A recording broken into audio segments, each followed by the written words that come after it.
Hello people! Fish da ang ulam natin for today. So magsaing muna tayo before anything else. Oops! 1, 2, 3, smile with beautiful eyes. Feeling ko kulang pa yung smile. Dinlagyan ko pa ng pakindat-kindat. Charot.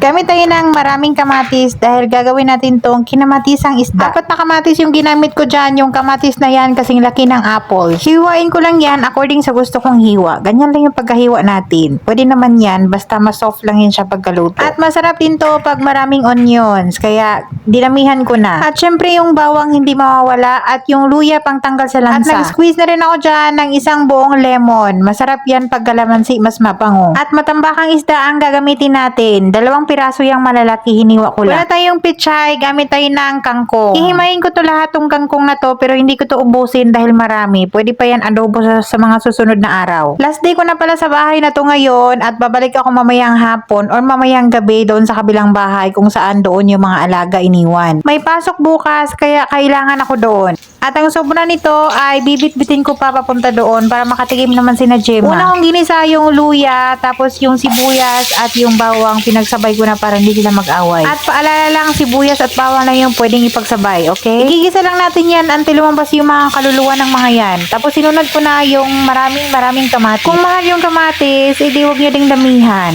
Tatakpan muna natin yan until lumambot na yung ating kamatis. Kailangan lutong-luto na yan or soft na siya. At pagka ganito na yung itsura, pwede na natin ilagay yung mga isda. Yung isda naman, nakadepende yan sa isda. Kung pwede naman iprito na isda bago ilagay dyan, pwede naman. Pero sa akin kasi pagka mga ganito, pwede na yan idiretso. Masarap din to gawin yung sapsap na isda, lalo na pag fresh. Wala pala akong green chili, kaya red yung ilagay ko. Naglagay ako ng patis, nakulangan pa ako dyan sa patis. Nag-add pa ako ng kunting asin. Tapos naglagay ako ng paminta. And then kuntian lang natin yung sabaw para malasa talaga siya. Nilagay ko na yung lemon, pwede kalamansi. Mas masarap yung kalamansi dyan, mas mabango. Isisimmer lang natin yan until maluto yung isda. Madali lang man maluto yung isda. O diba, yung sabaw, ulam na. Masarap yan pag purong patis pa talaga yung nilagay ko. Kaso lang nakulangan tayo sa patis. Wala na tayong patis, kaya kunting asin yung nilagay ko dyan. Para tamang-tama na yung lasa. Nakulangan kasi ako sa alat. Tapos ilagay ko na yung kangkong. Half cook lang yung kangkong natin dyan. Pwede natin kumain. Yung isang slice dyan, para sa taga-maniho. Tapos yung sa akin naman isa. Tapos yung dalawa, bibit-bitin ko kina Gemma. Nagdala na rin ako ng kanin. Yung pulang sili dyan, hindi talaga yan maanghang. Ewan ko ba kung bakit. Yung natirang kangkong, nilagay ko muna sa fridge. Siguro sa sunod na mga araw, nandito na kami sa bahay. Sunday ng gabi kasi darating yung amo kong babae. Siguro mga Sunday ng hapon, nandito na kami ng mga alaga ko sa bahay. Kaya siguro mga isang tulugan na lang doon, tapos uwi na kami. Sana pero nga. In fairness ha, natapos ko na yung gawain ko dito. Nakapag-general cleaning na ako lahat-lahat at nakapag-plancha na din. O tara, kain na!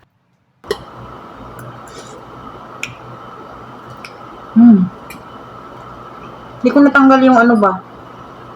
Hindi ko natanggal nitong tawag dito. Mga kaliskis dito sa gitna kay matigas.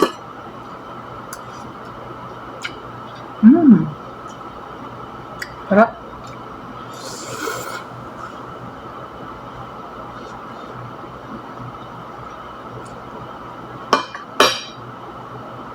Kangkong. Sarap.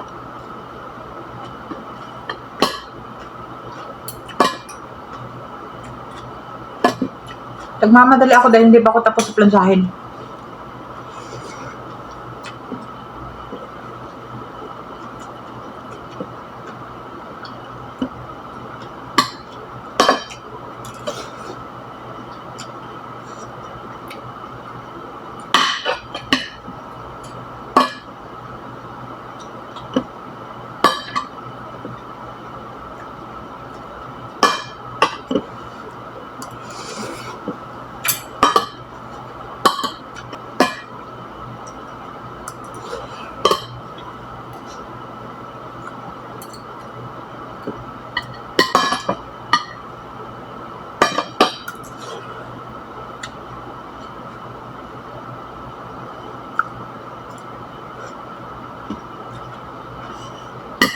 Sarap.